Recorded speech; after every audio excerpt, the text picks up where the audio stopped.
আসসালামু আলাইকুম। গত গতকালকে আমরা একটা নিউজ হেডলাইন হয়েছে, যেটা বিভিন্ন চ্যানেলে প্রকাশ করা হয়েছে। সেখানে ছিল যে ইসরায়েলের নেতানিয়াহুকে আপনার আন্তর্জাতিক মানবাধিকার আন্তর্জাতিক আদালতে তাকে গ্রেপ্তারি পরোয়ানা জারি করবে। তো এ বিষয়ে আমি অবশ্যই আর একটু বিস্তারিত একটা ভিডিও করার লক্ষণ খেয়াল করছি। সেটা হচ্ছে এখনো হচ্ছে না, পুরো ভিডিওটা আমি রেডি হয়নি, তাই আমি এই বিষয়ে তবে কিছু কথা আজকে বলতে, যেটা অংশ হিসেবে সেটা হচ্ছে মানবাধিকার লঙ্ঘনের অপরাধে যদি শুধুমাত্র ইসরায়েলকে তথা আপনার বেনিয়ামিন নেতানিয়াহুকে যদি গ্রেপ্তার করা হয়, তাহলে বেনিয়ামিন নেতানিয়াহুকে সাথে যারা যারা যারা এর সাথে প্রত্যক্ষ পরোক্ষভাবে যারা আগে সাহায্য করেছে, তাদেরকে কেন গ্রেপ্তার করা হবে না? ধরেন আমি কোনো একজন ব্যক্তিকে খুন করলাম, আর আপনি বা কোনো একজন ব্যক্তি আমাকে সাহায্য করলেন, তাহলে যে ব্যক্তি খুন করলো এবং যে ব্যক্তি সাহায্য করলো উভয় সমান।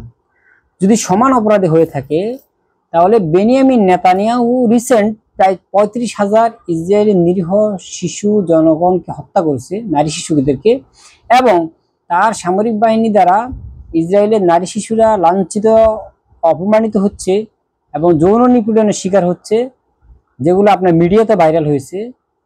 ওই তার মানবাধিকার লঙ্ঘনের সর্বনিম্ন পর্যায়ে নেমে গেছে যে লোকটা।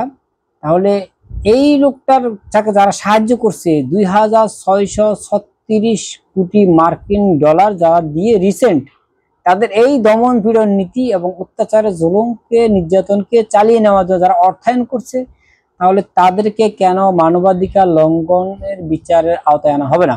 তাদের বিরুদ্ধে কেন গ্রেপ্তারি পরোয়ানা জারি করা হবে না? এবং কেন তাদেরকে আইনের আওতায় না এনে আইনে ঊর্ধ্বে রেখে দেওয়া হবে? তাহলে আন্তর্জাতিক মানবাধিকার সংস্থা তথা আন্তর্জাতিক আদালত কি প্রশ্নবিদ্ধ নয়? তাই আমি বলি যে আন্তর্জাতিক আদালত, এদের মাঝে ন্যায় বিচার প্রতিষ্ঠিত নাই। পৃথিবীর কখনো তাদের মাঝে ন্যায় বিচার ছিল না, আগামী জীবনে থাকতে পারে না। তাই পশ্চিমাদের ন্যায় বিচারের যে বুলি, এটা হচ্ছে মিথ্যা এবং ধোঁয়াশা, এবং এটা বানোয়াট।